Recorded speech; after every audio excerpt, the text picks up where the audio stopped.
Good evening, ladies and gentlemen. Welcome back to our Nancy Drew Games review series, where we are ranking every single Nancy Drew game on 6 key aspects, being the story and premise of each game, the suspects, the puzzles, the music, the atmosphere, and the ending.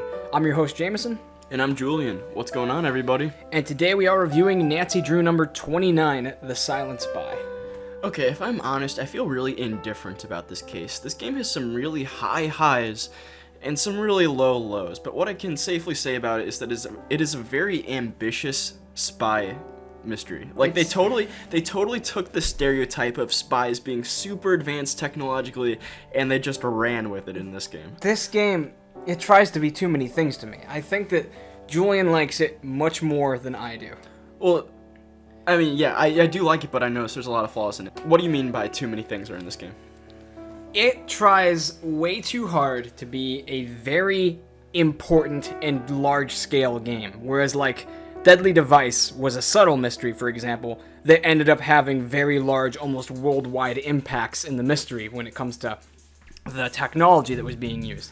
This game just tries too hard to be, like, so serious, and everyone's so blasé, and I mean, the thing is about the spy movie genre, which they're obviously trying to go after in this, is that it never really was a serious genre for the most part. It was always goofy, and there were just inside jokes and all sorts of crazy effects going on and things like that. And a lot of it is just shoot first, ask questions later. That's true, but when you invest so seriously into, like, this spy type of genre, it kind of just comes off a little bit cringy almost.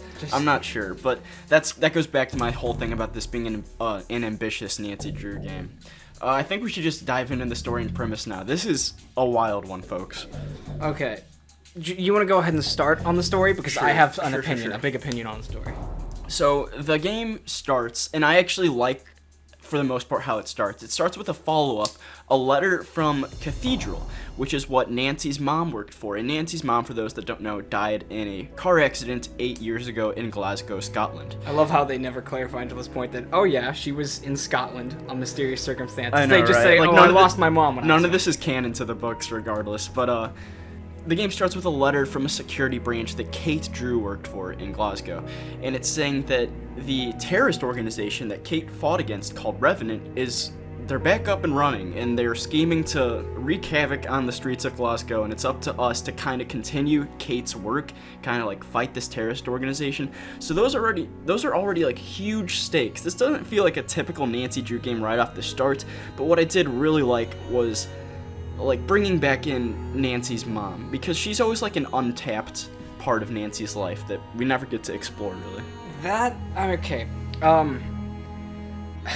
So, to be brief, Cathedral is the counterintelligence organization that's kind of like the MI5, but for Glasgow, and the MI5 is like the British version of the FBI, if you didn't know. Yeah, the CIA. They're like FBI, CIA equivalent of Scotland.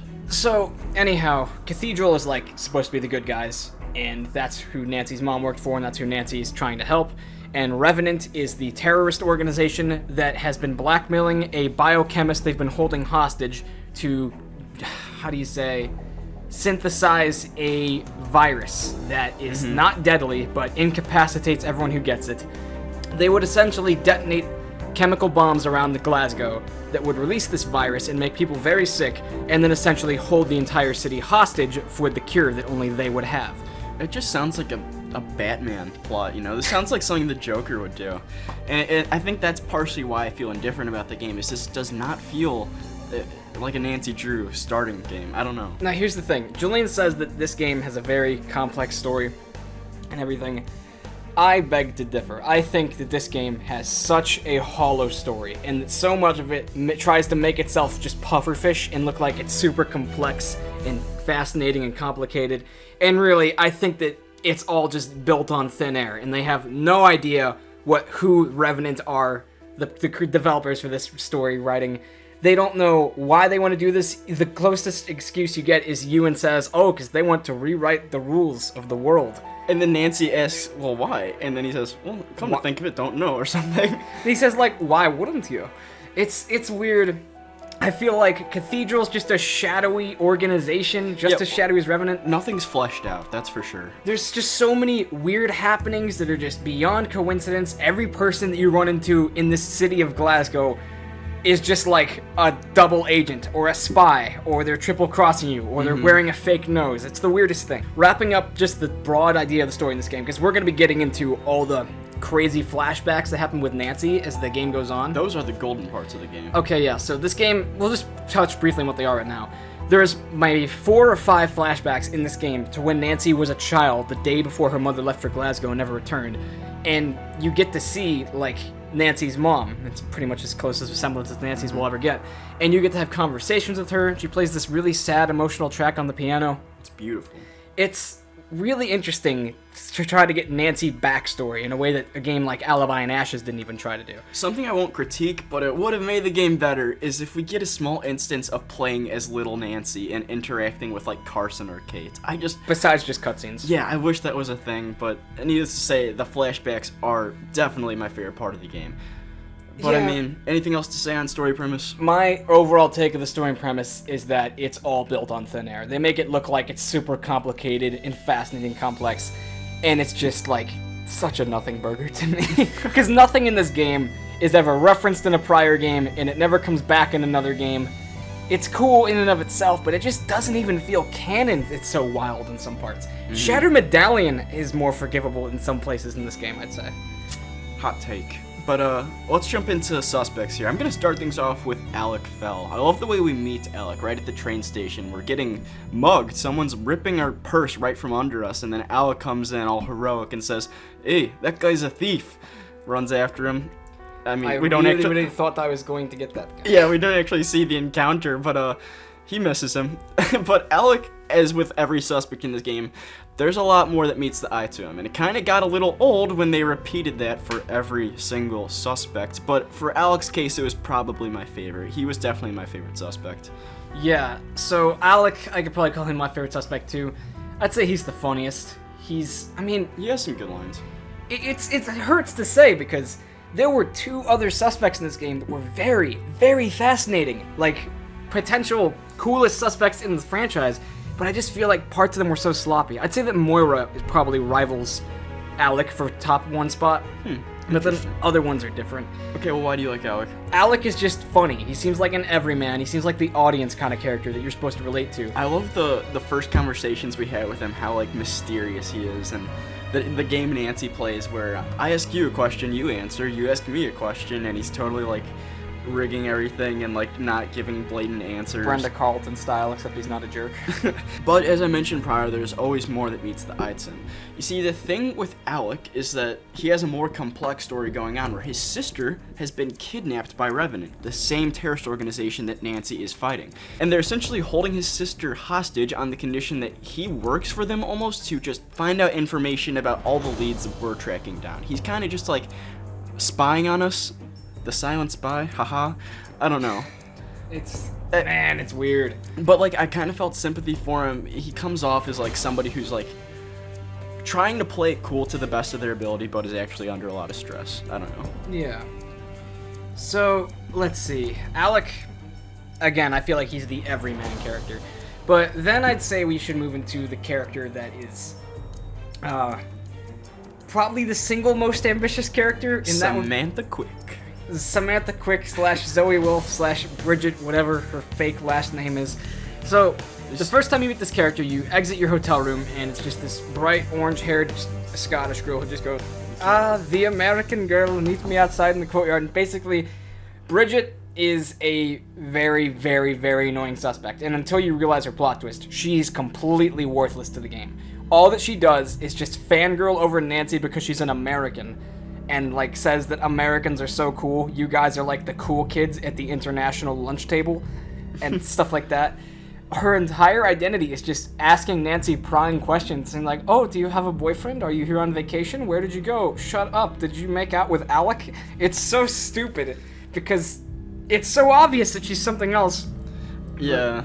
Just the thing is that really makes me annoyed is she completely gives up on her facade that she's actually, like, a spy and that she's an American, when Nancy just, like, pries her in the stupidest way. She just goes, enough, tell me who you really are. And it's just like, okay, you got me. I'm actually a spy for a covert American intelligence agency. Go home or someone's gonna kill you. I'm not joking, this is real. It's so dumb because that was a dumb reveal. You'd think that she would be like so serious about that kind of thing. I think it should have happened when we fly into her room, which is just ridiculous and stupid, I admit. But that is a part of the game. We fly into her room, and then maybe she like walks in, and she's Zoe, and this is the first time we see Zoe. That would have been better than whatever mid-conversation shift she just pulled off. You know how her interactive likes to not render cutscenes, though. Save on animation. Okay, now I definitely like her counterpart, Zoe, much more than Bridget. And Zoe herself still has some moments, though. Oh, yeah, for sure. She's cheesy. Like, especially the part where she calls for the bag and drag. I need a bag and drag for Miss Drew. Yeah, it's so... like, that was just... It was kind of lame. This is the second cheesiest game next to Secret of the Old Clock. What I liked about Zoe is she's a lot more down to earth. We can have actual conversations with her, and she's actually like looking out for us, whether we want to like acknowledge that or not. She's on our side, she's fighting revenants, and she ends up being like a huge part of the game later on, where the two of us are gassed in an elevator, and then we're thrown in a trash compactor. This is actually the first instance, I think. Maybe not. I'm just going off the top of my head, but where we are with another character, like, moments away from death. Even in that situation, Zoe is just, like, so blasé, and it's to the point where it just takes all the stakes out of it, because, like, I get her identity is supposed to be, like, oh, she's cool, she doesn't crumble under pressure, but she's just, like, cracking jokes while we're dying in a trash compactor. It's just, like, that's not cool, that's just annoying. Like, let me die in peace. Yeah, there were a couple really cool conversations she had. My favorite conversation in the game, maybe, is the one where she talks to us about Carson. And she says that something's not right with our dad. By the way, the phone calls in this game are really good for the most part. I really enjoyed all phone calls. But she tells us that something is wrong with our dad. And Nancy's like, well, wait, what do you mean by that? There's nothing wrong with my dad. And she's like, well, now hold on. Just pay attention the next time you talk to him. Revenant's onto him. And she says, it's really ominous. She says, ask your dad if anyone's contacted him and see how he reacts. Yeah. It's like, she's a little bit of the omniscient character, which is always lazy story writing. But, at the same time, she's likable, at least. At least as Zoe she is. I hated Bridget. Yeah, and it should be noted as a cool piece of Nancy Drew trivia. This is actually the same person who went under the alias Samantha Quick, which was the blonde-haired, red-dressed, black sunglasses spy from Phantom of Venice that Nancy actually ended up impersonating and stealing the diamond for Enrico Taza for. We actually get a phone call from her in Phantom of Venice where she tells Nancy to never do what she did again, and she ends the call by saying, oh yeah, and say hi to Ned for me. In a completely different voice. Yeah, I mean, she was using a voice changer, so. Yes. As all spies do. Yeah, this game. This game. Let's move on to third suspect here.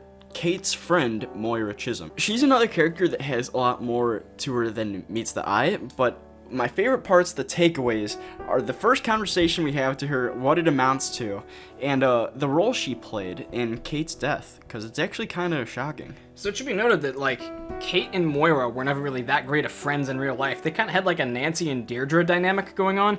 Basically, Moira is kind of directly responsible for Kate's death. I mean, like, she didn't pull the trigger or anything. Moira insisted that she needed Kate to come back to Glasgow to help keep the scientists or whoever safe, or help shut down Revenant once and for all. And she promised Kate to get her to come that she would have 24-hour surveillance and protection from Cathedral. This was a bold-faced lie. Kate did not have protection, and she was run off the road and killed in a car crash that made it look like an accident. So is it safe to assume, had she not told Kate that, Kate wouldn't have gone? I mean, yeah, because that was like the deal breaker. Mm-hmm. And in that regard, I suppose if Moira hadn't done that, then Nancy Drew wouldn't be the same Nancy Drew she is today. That's true. Something that always confused me about her is she seemed like too old almost. I guess I wasn't supposed to expect them to hurt.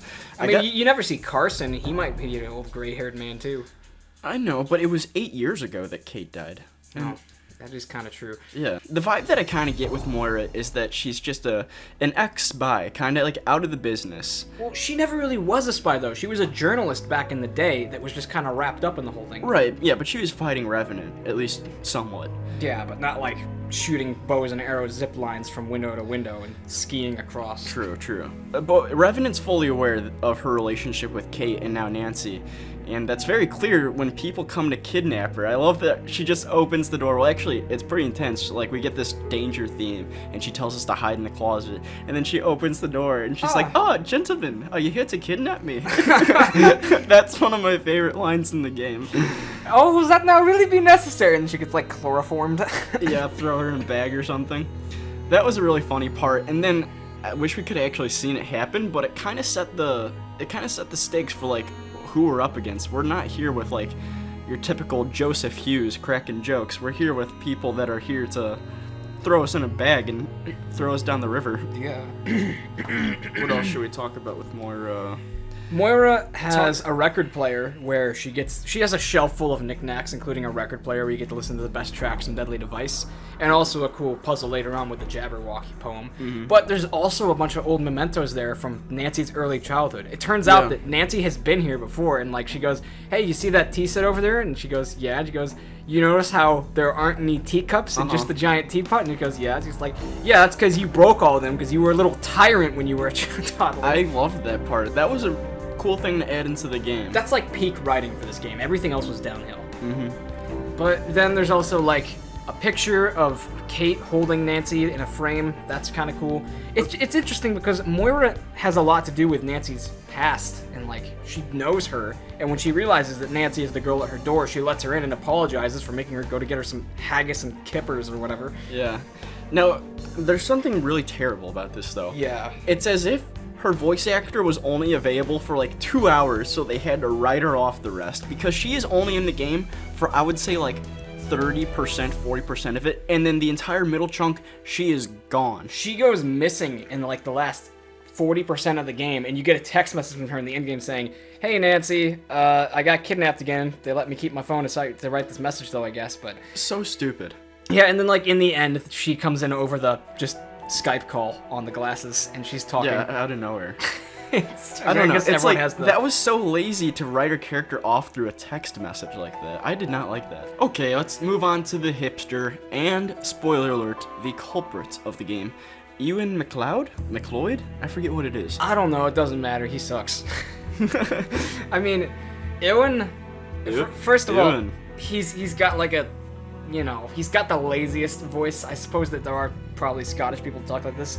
He's just the millennial in the Hawaiian shirt and like the sweatpants. Yeah. Who, I don't know how he got a job working in front of this giant gaming PC rig in like the CIA war room, but he did. It was always unclear to me for some reason. So under the hotel, there's this huge spy operation going. It looks like the war room, like you'd see in just Pentagon movies and stuff. Or 5. I guess we haven't mapped out. I guess we'll cover it in atmosphere, but for the purpose of covering Ewan, there's just a huge spy operation war room underneath the hotel we're staying at that he operates out of. It's really out of place, and it feels like they just threw it in there to meet the whole spy stereotype. Yeah. So basically, Ewan is just laid back and calm. He accuses Nancy of things every now and again, like, "Did you put wiretaps on my computer?" And she goes like, "No." And she just goes, "Well, if you did, I'll find out." And he just seems laid back for the most part.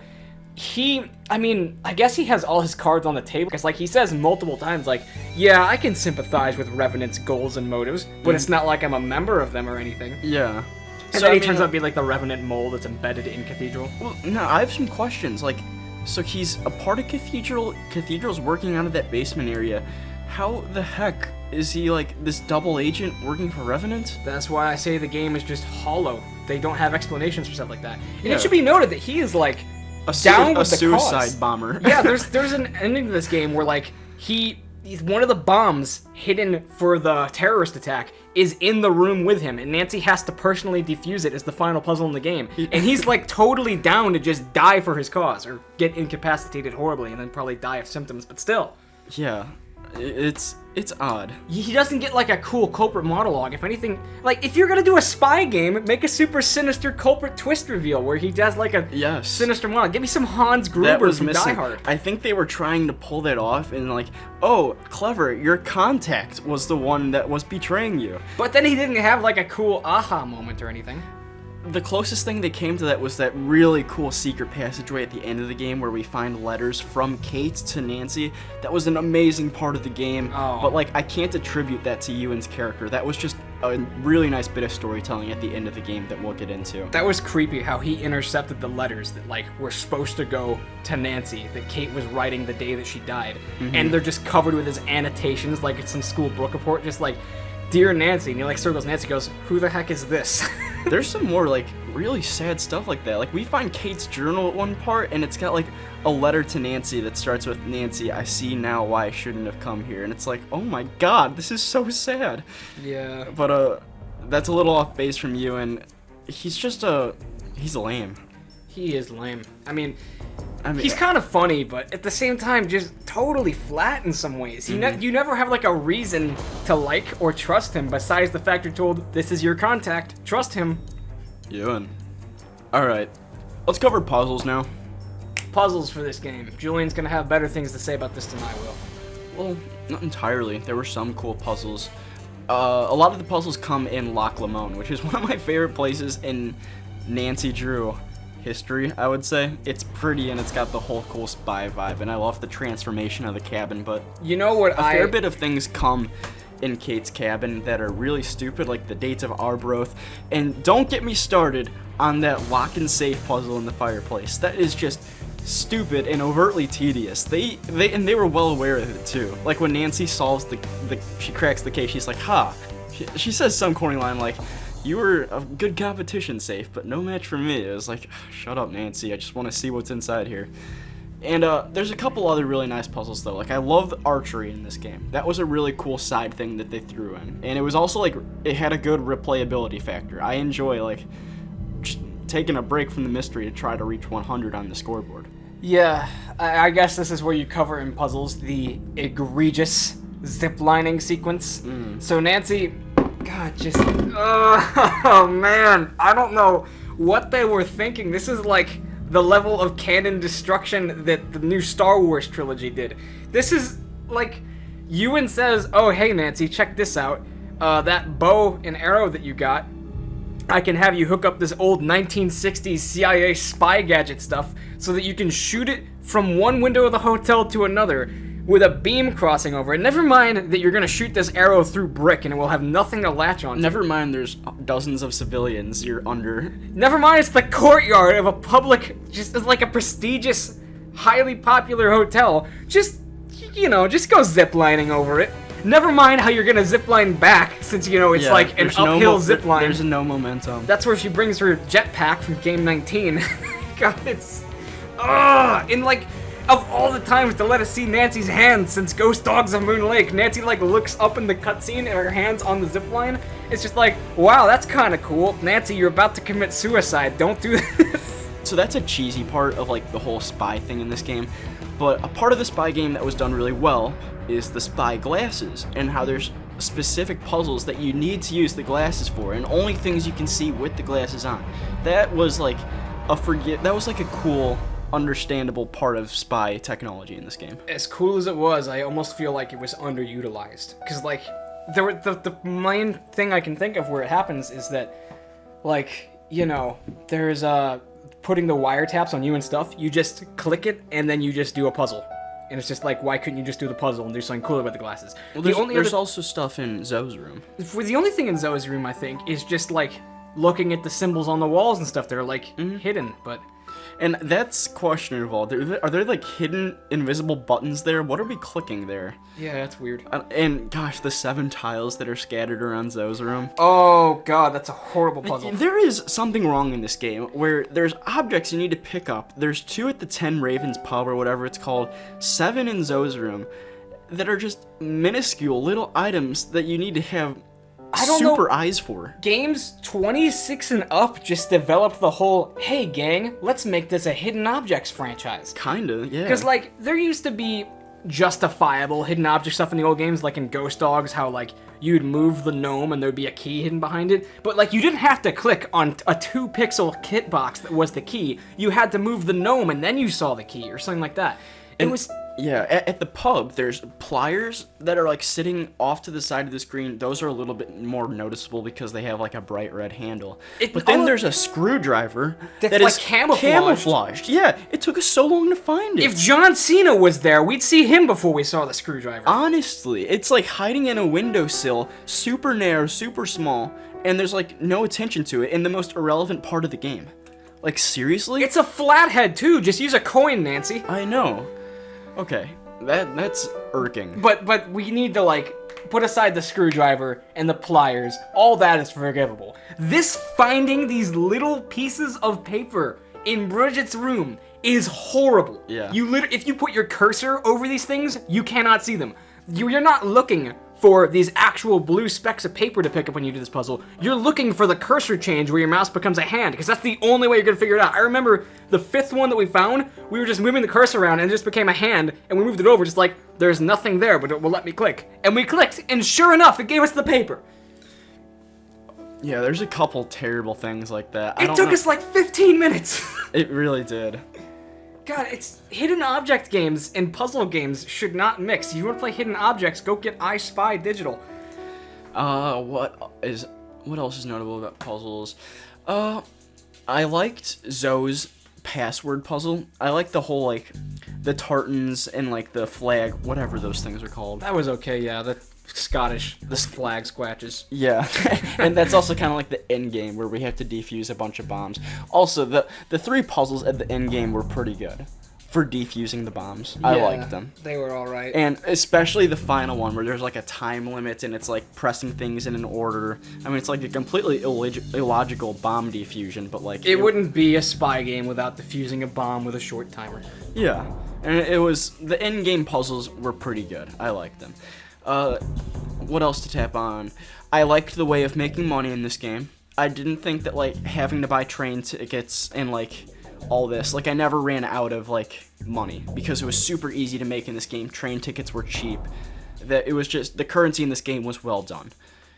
And, honestly, the last thing that comes to mind with puzzles is, like, I guess it's the piano, because the piano was really important not only in puzzles, but in the flashbacks, and Carson has to work with us and mail us, like, Kate Drew's song that she had wrote where Nancy has a specific part of the song, Carson is in a specific part of the song, and Kate herself is in a part of the song, and it's all just a series of notes that, like, represents a person, and we have to play that, and, like, a bunch of stuff comes from it. I really enjoyed it.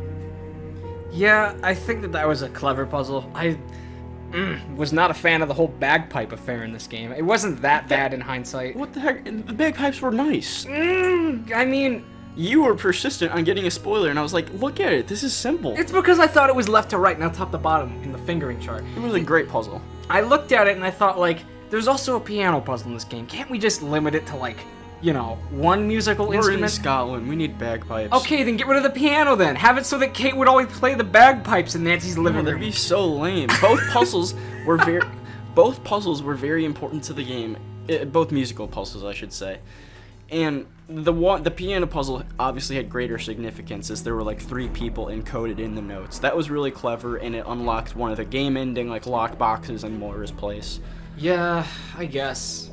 I feel like this game did a better job of making it clear that some puzzles aren't solvable yet, as opposed to other games where you can't even fidget around with Moira's box until you're at the end game.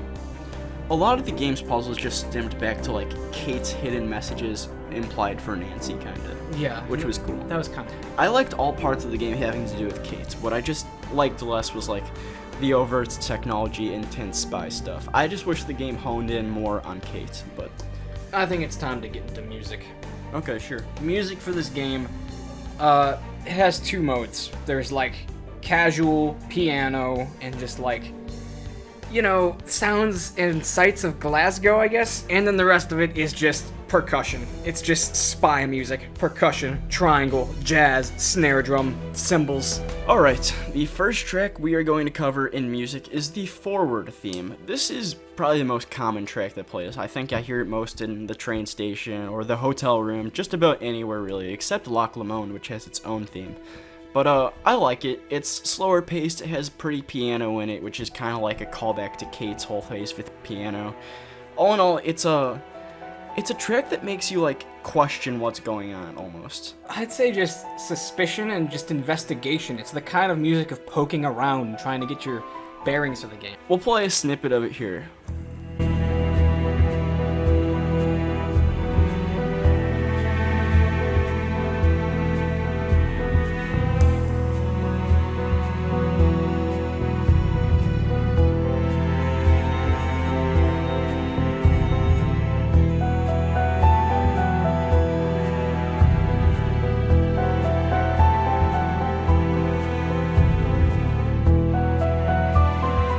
So, in the same vein as Forward, where it focuses on just conventional orchestral instruments and the main piano too, I think that Expectations is a very important track in this game. It's the only track that I feel like has a real sense of urgency to it in a casual tense.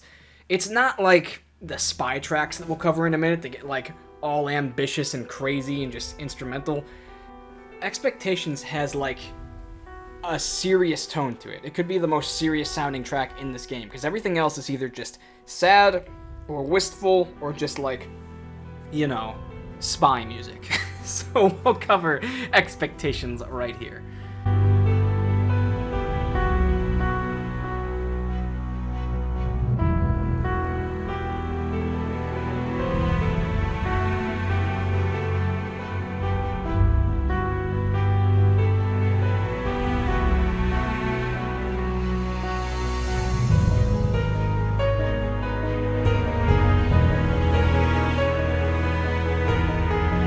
Alright, the next track I'm going to cover is Purpose, and Purpose is where things start to ramp up.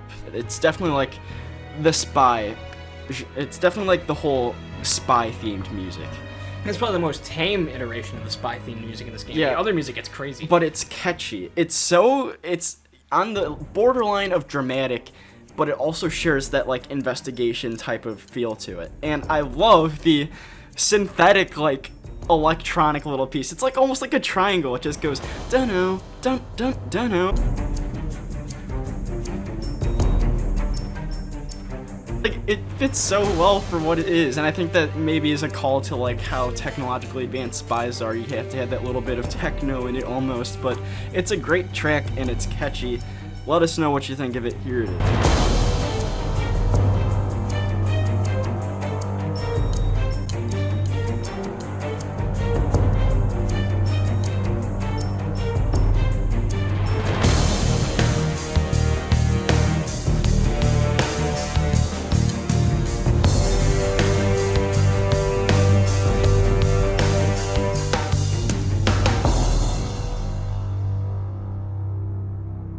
The next track we're going to cover is Tradition, and it's definitely associated most with Loch Lomond, the place that we visit to with the whole cool spy cabin and the archery range and the beautiful drop back of like the lake where Nessie is, but that's off topic. That's where, okay, just, I give up.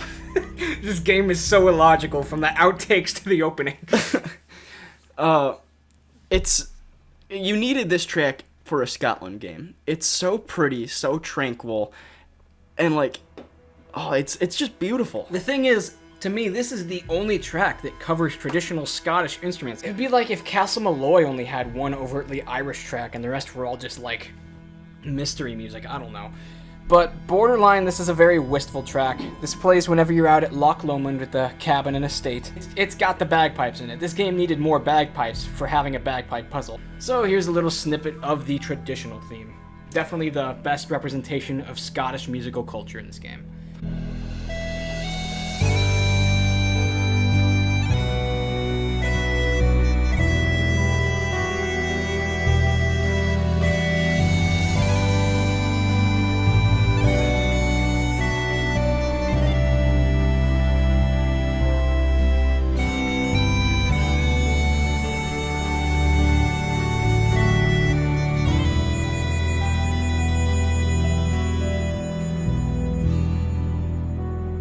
Alrighty, lastly, the track we need to cover is Kate's piano theme, which is important to many puzzles, and it's also just like, it gives homage to her character. Yeah, so this track doesn't play on its own. It only plays during cutscenes about Nancy's mother. Which are just beautiful. And there are always flashbacks when Nancy's riding the train to and from her locations, and I thought that was cool. What I liked most is that Nancy's flashbacks, they not only like encompass like the nice times where Kate's teaching her how to play piano, we get to see like arguments between Carson and Kate. Like it feels like a real household setting. Young Bess on the walkie-talkie. Yeah. And this track plays a lot because it's like you associate it with Kate, you know? It's Nancy nostalgia is what it is, because the way that every flashback begins, it's this track starts playing before you even like become Nancy. Dun, dun, dun. And it always sounds like it's far away. That's like the key part of it. It's very recognizable. Honestly, in terms of just iconography, I guess that it is the best song in the game when it comes down to it. But we'll let you have your listen if you can't think of what it sounds like. Here is the Kate theme.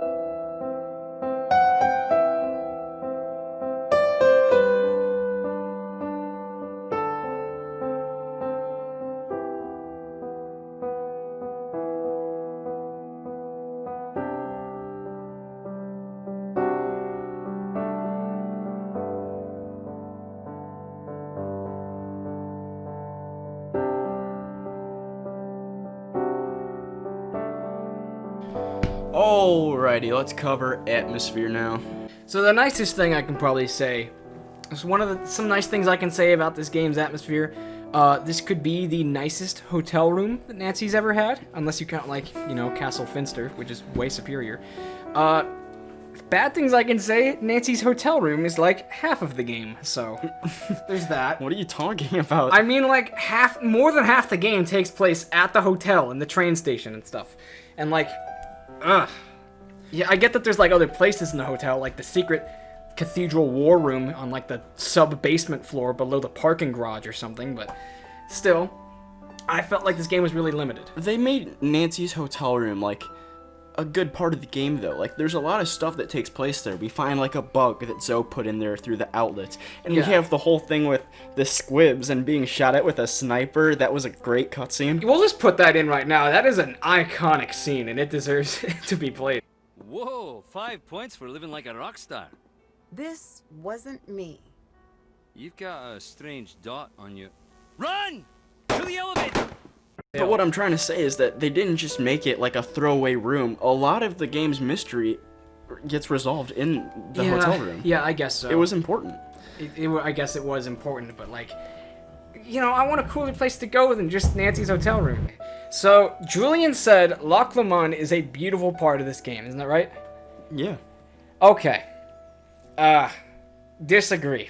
I think Loch Lomond had some great potential. Loch Lomond is 2 screens. It's literally 2 screens. You can look at the pretty view, and you can turn around and look at the road. Otherwise, you click towards the cabin, or you click towards the training house, and then you're at the door. There is nothing to explore outside there, and that was such a waste of potential. I'm talking about what everything it has to offer. There, we find Kate Drew's journal with amazing storytelling and all the things she wrote to Moira, her personal notes for Nancy. We get the huge reveal that it was like a spy database, and that's where we do a lot of the spying with bugs that we place in people's. Yeah, that's cool, I guess, in the sense that like there's stuff to do there, but atmospherically, it like shows you, hey, look at this super pretty view. You're outdoors. This is like parallel to Ghost Dogs, how pretty it is. And it's just like, okay, but now go inside. just go inside. Don't look around. There's nothing to see here. Yeah, but there was a lot going on there. And then I love the training facility. Archery was awesome. We can punch a dummy for fun times. He has no backstory. Oh, something I loved is the leaderboard at the place. Okay, that was kind of cool. It was all Moira and Kate, but not their names. It was like little spoofs of their names that they made up, which was cool. I mean, I don't know how the power's been running for 8 years and it saved the leaderboards and all that, but it was nice to know that, like, I felt like we were walking in Kate's steps as Nancy, and that was so satisfying. I reckon so, yeah, but still, this game to me, atmosphere-wise, underwhelming. I mean, like, Moira's house is garbage. Oh yeah, Moira's house was so lame. It looked cool from the outside, but on the inside, it's all just like natural lighting and it's cloudy. There's nothing going on in there. The 10 Raven Pub. That's like, okay. Nothing. Imagine the Hot Kettle Cafe, but instead of the back room being, like, reserved for a private party for half the game, the whole restaurant is reserved for a private party the whole game. You cannot even go inside the Ten Raven pub. You can only just pick up all the hardware that people leave behind outside of it. Okay, I'm so glad I remembered this now, because it is maybe my favorite part of the game. Phone calls from Revenant. I suppose this belongs in atmosphere, yeah. I was going to say maybe we should move it to puzzles, but no, this belongs in the atmosphere. Because the best part of the game is getting anonymous phone calls. We get this anonymous noise on the phone that low-key gives me chills, and we hear some Revenant dude. Maybe it's time for your next test. You know, maybe it's actually Ewan. It is Ewan. That's the plot twist. He's using a voice changer. Yeah. Wow, how did I just make that connection? Anyways, he's using a voice disguiser. He sounds really creepy. And what they do, we get like 4 or 5 phone calls throughout the game, is they ask us to go to a location and like mail a letter or cut the garbage compactor lines or something like that. It's simple enough, because it starts out just like, pick up this item that's in this locker and then leave it outside this pub at Gift Knock. And then you do that and they reward you with a call of Nancy. And then, like... Well, not just a... What are you talking... A call of Nancy? A call of Kate. These are super important lines, because from Nancy's perspective, of course, her mom died in an innocent car crash. And through every phone call we have with Revenant, we learn more and more that this clearly wasn't an accident. She was being tracked down while she was trying to, like, find the scientist and all this. And it's so creepy to be getting... Imagine getting phone calls from a terrorist organization saying, like, help us, we have, like...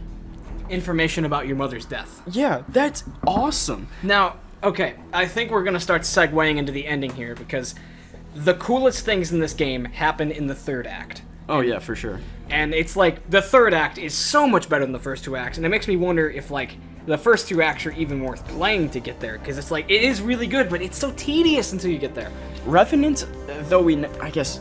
I don't associate Ewan with Revenant. When I think of Revenant, I just think of the phone calls. That was my favorite part of the game. Because, like, it's really convincing voice disguisers. It could have been, like, a stupid voice or something, but... And then every time we do their little tasks, we get the, you have done well. You have passed the test. And mind you, you don't have to do these things. You don't have to cut the garbage compactor and all this stuff. And then you don't get the lore, but... I think that where the ending really starts to become intense, and where the coolest things start to happen, is solving the Jabberwocky puzzle, which is with the cool old English rhyme or poem about the claws that bite. Beware! I keep saying the claws. Beware the Jabberwock, my son. The jaws that bite. The claws that pierce. It's such a fun one, but basically, through this puzzle, you figure out the phone number of the scientist that is being held hostage, and like, he's in Cathedral Witness Protection, because like his family is always in danger and Revenant's looking for him because he's the one who'll finish the work and stuff. I love the phone call with the scientist. That's probably honestly my favorite part of the game, because that's the only part that didn't feel like it was over the top spy movie schlock. That felt real, because what Nancy does is she calls this guy and she gives the code word and he goes, this is about the Revenant again, isn't it? They're gonna come after my family, aren't they? And Nancy says, like, I think so, yeah. And she goes, like, can you please just answer some questions for me? And this guy, like I can't tell if the voice acting is bad in this phone call or if it's just unexpected. It sounds like they recorded it in an office or something, but it's just, he sounds so nervous and scared. And he eventually says, I'm done. If they want my work, they can have it. I'm gonna leave them where they can find it, and I'm taking off. Wait, let me make this a little more clear how great this is, what comes after it. So he has a burner phone, right? A phone that he's not supposed to use except for this one specific instance, and it's been sitting with him for 8 years. Imagine getting that call, first of all. Basically what he says is, I'm done running. This is about trying to keep my family safe. So yeah, they can have my work. I'm leaving. And so he says, I'm just gonna leave my work behind for them to find me when they come to look for me. And it's... then he just snaps the phone in half, like Saul Goodman, presumably, and just takes off. We never really find out who he is. But this is the peak of the game, right? Oh, peak. I'd call this peak game. Nancy gets a final phone call from the anonymous Revenant contact and goes, it's time for your final test. Give us the phone number of the scientist. And we... Oh, wait, I was just going to say we have the yes or no option, but we don't. I wish we did so badly. I know. That'd be so cool if, like, you had the choice to actually, like... Nancy's morals come in here, and she's like, what? No. I would never do that. But then, they play Nancy's voice with the phone call. They were tapped in the whole time, and they were recording it. It's like the big reveal, like, ha, we already had the phone call, and we know that the scientist is leaving, and we have his phone number, and we just wanted to see if you'd do it. And now you won't even get to know the final words of your mother or whatever. Yes. Yeah. Oh, yeah, that one line. Wouldn't you like to know your mother's final thoughts? Or, Revenant was such a good bad guy without, like, it's tough to describe. He was no Bond villain, but, like, he was Ewan, so. Yeah, I suppose. You know what would have been interesting, and now I'm just going off things in my head, is the reveal that it's Ewan is a voice disguiser we find that comes in as the Revenant voice. Mm-hmm. Imagine if we found that snooping through his stuff. We're like, what is this? We click play, and we hear, like, a pre-recorded thing. Nancy Drew, and it's, like, the Revenant voice. That would have been awesome. Yeah.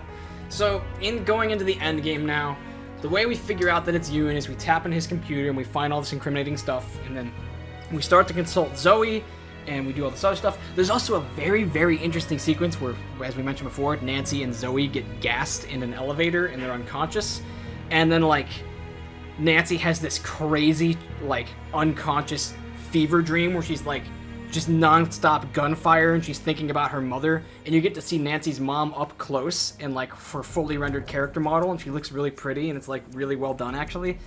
And that's really sad because it really paints her as a full character. Oh, I never got to say that they just reused Lonnie Manella as Kate. She sounds a bit older, but still. Okay, yeah. But the trash compactor sequence. That's interesting. It was interesting, yeah. An intense slider puzzle, to say the least.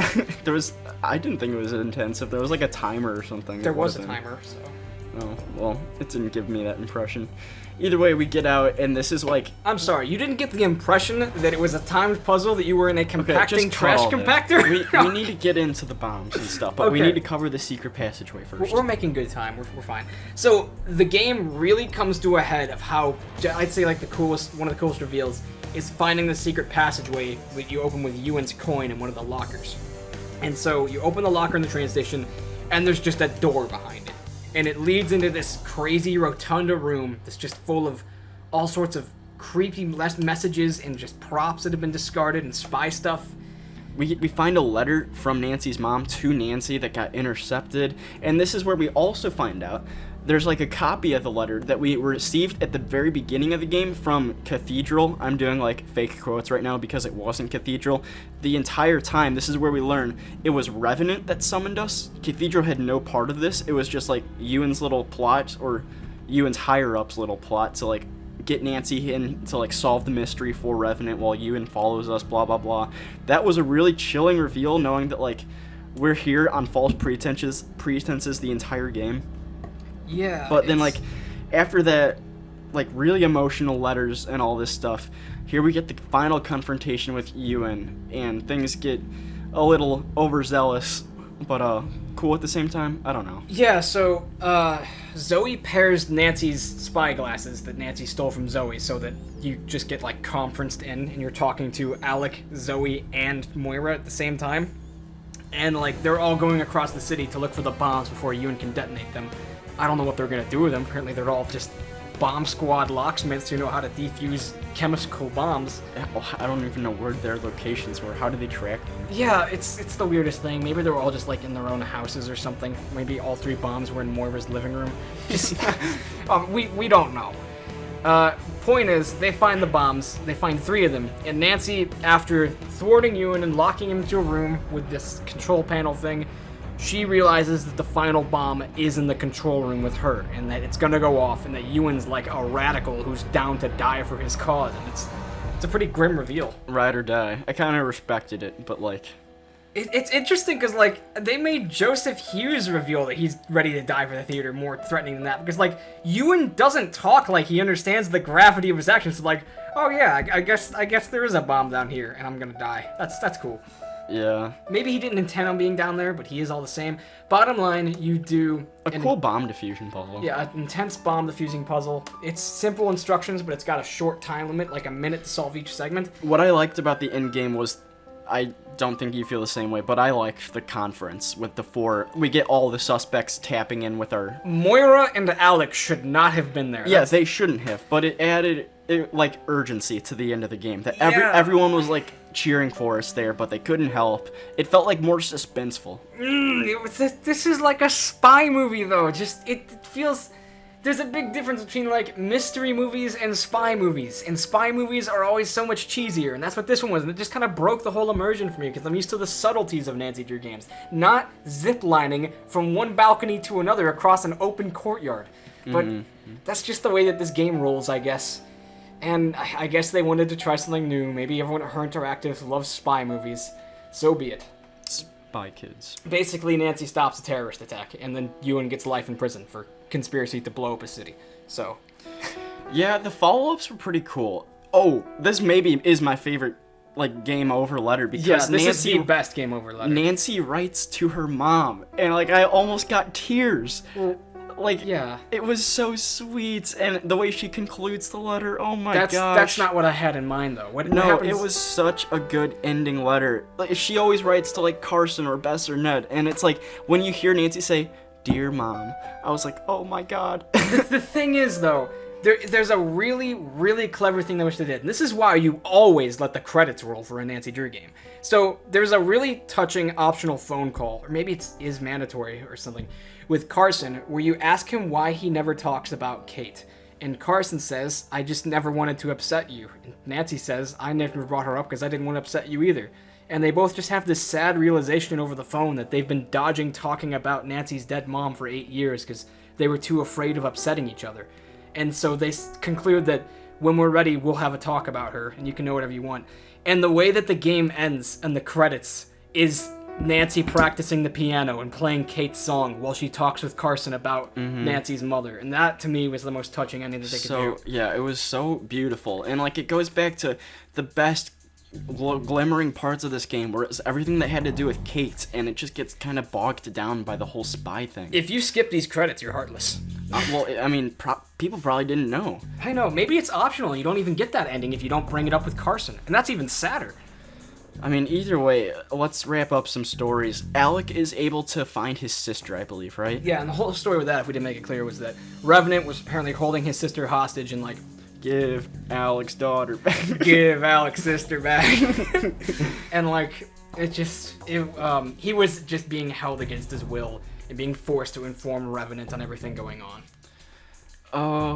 Moira, I think she's able to, like, come to terms that, like, she accepts her responsibility in Kate's death, but she, like, works past it, and, like, she's there for Nancy. Zoe just goes on to be Zoe, if that's even her real name, and she probably just Samantha Quick gets involved with doing all sorts of other crazy stuff for the covert intelligence agencies.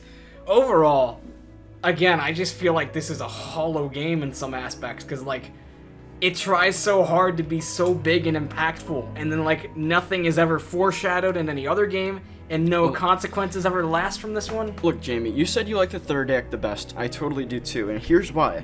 It's because that's when the game really dives in to Kate's death and her whole storyline, and it kind of drops the spy stuff a little bit. Yeah. And that's... I like to think of it as two different things. There's Kate's story, and then there's dumb spy stuff. And Kate's story alone is an S. It's phenomenal. I loved it. But then it just gets deleted, and it's like, oh gosh, too much overt dumb spy stuff. Okay. I suppose it's time we get into the rating for this game. So, we like to rate our games not on scales 1 to 10, because some Nancy Drews are better on paper than they are in practice. I know I always say that. Instead, we like to give letters from A to F. A being great, F being terrible, and then S tier is reserved at the best of the best at the very top. Now, keep in mind these are our opinions. You want to go first? Yeah, I've been mulling it over. I would give this game like a low B. It's in the B range for me, and it's just because it feels so stupid and silly at times, but I can't gloss over some of the great storytelling. The endgame letter almost made me cry. That's how you know it's an amazing game. And the phone contacts, getting to talk with Carson, Ned breaking into the Drew's house, there were just some really cute moments. And then even the spy stuff had its moments, especially when it looked like we were getting shot at with a sniper. Yeah, but, that was cool. There's, like, some things I would totally rewrite in my head, you know? Like, if we found out, like, Ewan's voice recorder or made it a much more sinister reveal like spy movies should have, this would be a better game, I think. But it was just lacking a lot of stuff, and it wasn't fun at a lot of things. I don't know. Yeah. Okay. Time to be controversial. So I know that the community really likes this game. I don't know if that's true. Well, I know that they really like the story at the least. I'm giving it a D. This was not a game for me. It's the whole thing is predicated on a story that is entirely wrapped up in itself. It has no cool mystery going on with, like, you know, the typical Nancy Drew thing. The whole thing is just about Nancy and her past and her mother's death. And it's just something I never really had any interest in. I like that stone left unturned, honestly. I think it's cooler with just Nancy's mom died and she kind of had to mature and raise herself, and that's kind of how she is today. I didn't even know that she was like James Bond or something. But, man, the puzzles in this game get infuriating. I cannot stand the hidden objects. I can't stand how they completely underused the Ten Raven pub and just the outdoors at Loch Lomond. The spy stuff, I get that that's a gimmick. It's an acquired taste. People play this game for the spy stuff because they like spy things. Again, this is my opinion. I'm not into spy stuff that much, and I did not dig this game. Well, I just think that you're viewing it through one lens of, oh, spy stuff bad. You're not reflecting not just on that. You're not reflecting on the great storytelling. I didn't care for the story from the premise, though. I mean, like, the whole idea of, hey, why did you have to go digging things up and, like, making this big deal about Nancy's dead mother? Couldn't we have just had, like, couldn't we have a return to Moon Lake or something? I don't know. If of all the games for them to just try something bold and risky on, I prefer the risks that they took in games like Ransom of the Seven Ships to this one, honestly. And a D is a pretty low rating if you've seen some of our other reviews. I'm not gonna, like, spoil what we gave other games, but this is definitely in the lower, just, this is not one of my favorite games. It's one of my least favorite games, I go as far as to say. There's just a lot of things about this game that I personally just doesn't sit with me. It's not just the spy stuff, it's just the oversaturated spy music, the underuse of environments, the crazy hidden objects puzzles, and overall just failure to captivate or interest me. I'm giving it a D, and I know that's harsh. That's probably the biggest polarizing review that we've given. Julian gives a low B, I give a D, but still. Yeah, you are choosing not to reflect on all the great flashbacks. The flashbacks were cool, I'll give it that, but I didn't need them. I didn't need any of this game. Everything in it is just so disconnected. SMH. Ugh. Well, there you have it, folks. That's how we're gonna end it? Yeah, with your inferior review. Oh, okay, that's real nice. We should have brought Sylvia on for this one. I'm sure she would have had some interesting stuff to say. Perhaps. You don't know what you're talking about. Oh, come on. I'm sure that there'll be some people that agree with me. Chromie, I'm looking at you. Come on, Chromie. Have my back here, man. Anyways, thank you very much for listening to this polarizing Nancy Drew game review. We'd really like to know what your thoughts are on the game. I'm definitely not calling it a perfect game. There's too many things that get on my nerves. But in our personal opinions, we think that 29, 30, and 31 are something of a mini Dark Age in the franchise. So there will be some more controversial reviews coming in future days. Reviews that will warrant a third opinion of Sylvia, probably. Oh yeah, for Shattered Medallion, I'm ripping that baby to shreds. Oh, okay. Can't wait for that one. But anyways, that's gonna be interesting. Thanks for listening to this review, everybody. We hope you enjoyed, and stay tuned for more reviews, because once we're all done, we're going to be ranking all Nancy Drew games on our favorites to least favorites in, like, cumulative list. It's gonna be warned, everybody. Crazy tier lists are coming that will rank every game from worst to best in order. It's going to be quite an undertaking to make and edit, but we hope that you enjoy it and enjoy our discourse on this franchise we love so much. Alrighty, folks. Stay safe, and don't forget, vote for Holt. Vote for Holt, baby.